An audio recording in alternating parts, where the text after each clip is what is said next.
Un logro importante después de todas las cosas que han pasado entre 2014, que fue la última vez que estuve en esa posición, y día de hoy. Han estat 3 anys molt complicats per a Rafael Nadal. El manacorí tornarà dilluns a aixecar els braços com a número 1 del món després d'un camí ple d'obstacles. El 2014 va ser un any de lesions, a l'esquena, com a la final perduda contra Wawrinka a Austràlia, o al canell.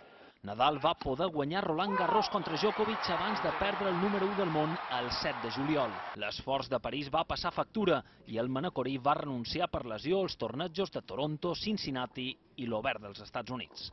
El 2015 tampoc no va ser fàcil, amb algunes derrotes inesperades. Acabar els partits amb problemes musculars era la tònica habitual. Que estaba con calambres por bastantes lugares del cuerpo. Nadal tancaria el 2015 sense cap gran slam per primera vegada en 10 anys. El 2016 les males notícies varen continuar. A Roland Garros la lesió al canell va tornar a aparèixer i Nadal va haver d'abandonar París abans d'hora.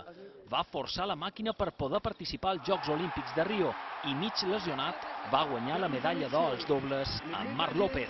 2016 també va baixar el taló sense cap gran slam.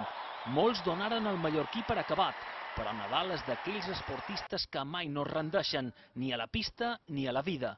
I l'any 2017 ha estat el de la seva resurrecció, l'any de la reconquesta.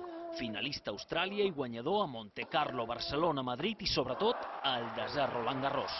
Ara posa la cirereta amb el número 1 del món i amb un missatge per als incrèduls.